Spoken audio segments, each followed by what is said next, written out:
Hey y'all, welcome back to my channel, or just welcome if you're new. My name is Eboni Harris and I'm a relationship therapist based in Houston, Texas. So today we are going to be talking about what makes you a bad communicator. I feel like so many times people are being accused of being a bad communicator, or they just don't know because they feel like, well, I do this and I do that, so I'm great at communication. And I just want to talk about everybody is not good at communications. Most people can work on their communication, including me. I know that as much as I know about communication, when I am in the moment, I still struggle sometimes. And so I have to take a step back and pause and make sure I'm being present and all of that. So I want to talk about what makes you a bad communicator. And so if you do any of these things, then it's perfectly fine. You just need to work on it. You just need to be aware of it, and so that you can become better in the future. So the first thing that makes you a bad communicator is if you are an over communicator. Oftentimes, people that talk a lot feel like, well, I communicate well because I share all of my thoughts, my feelings, and everything that comes through my mind. I tell people, and so I'm a great communicator. That does not make you a great communicator. If you ramble, if you are, giving all of the details that make it hard to follow a story, if you are not great at being clear on what the goal of the communication is, or if you over communicate in a way where other people don't get a chance to really talk because you're always talking over them, that does not make you a good communicator. It actually means you're struggling in communication. So make sure that if you do talk a lot, which there's nothing wrong with it, that you are honing it in, that you are paying attention to the other person, and you're also allowing them space to talk. And just because they don't talk like you, just because they don't talk as fast as you do or say as many words, does not mean that what they're saying is not important. You can be a bad communicator if you under communicate, right? Sometimes we're like, well, I only say what's important, or I don't give a lot of information because it's not important. I just give the things that are important. Well, who determines what's important? What if the other person needs the details because it's important to them? Or what if they need to know more of what's happening because that impacts how they make decisions, or what they want to know, or how they move forward, or how they give you a response? And so even if you are like, well, I just give the logical stuff, a lot of people that say they are good communicators, they say, I just stay logical, I keep the emotions out of it. That is not a good communicator. Emotions play a huge part in every single aspect of our lives. Whether it's work, whether it's home, family, kids, emotions play a part in it. So when you take the emotions out, you're not communicating all aspects of whatever the message you're trying to give. And so under communicating, not giving a lot of information, keeping it very short and sweet without going into detail, sometimes does hurt, because I am now only able to respond to this set amount of information. And so if I give a response that doesn't resonate with you, it could be because you didn't give me enough information.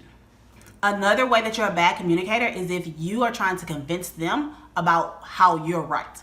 If the whole point of the conversation is to convince them of your point being the best decision, that you're right, or that you know what's best, or whatever the case may be, then that's not a good communicator. If we are talking, unless the goal is I just need to give you these points and let you know this is why I'm making this decision because I'm the boss, or whatever the case may be, it's even in those situations where all it is just one-sided communication, it is not good communication.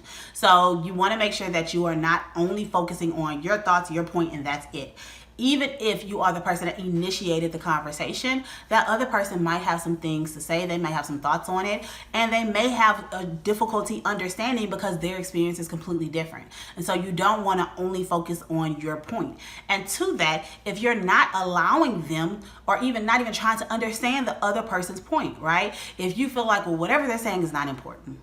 It doesn't matter what they're saying. I'm right. This is what I think. This is what's important. If you're continuing to discount their point or poke holes into what their thinking is, as opposed to trying to understand how they got there, then you are not a great communicator. When people talk, they talk from their experiences. When people talk, they talk from what they know, what they have lived, what other people have told them that they do believe for whatever reason.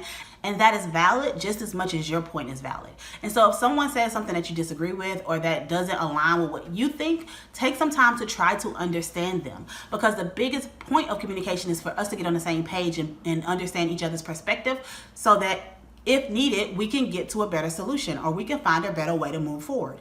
So you have to take time to try to understand their point just as much as you want them to understand your point. Another way to know that you may be a bad communicator is if you never learn anything from anyone else. You always know what's best. You always have the answers. And in communication, you never get any information from other people. If it's only your point of view all the time, then you're probably not a great communicator.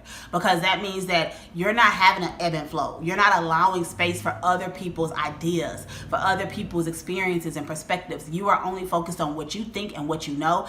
And more importantly, you're not growing because you're not even trying to understand what other people believe. So if you never learn anything from conversations, if you feel like, oh yeah, I have to talk to people, but they never say anything of substance, they never have anything to add to the conversation, everyone around me is boring and doesn't know anything, then it's probably because you're not a great communicator. Because if they're not willing to open up and share, if they're not willing to share their thoughts and ideas, if they clam up when you come around, then that means you are not a great communicator. Because we have to understand that listening is the most important part of communication.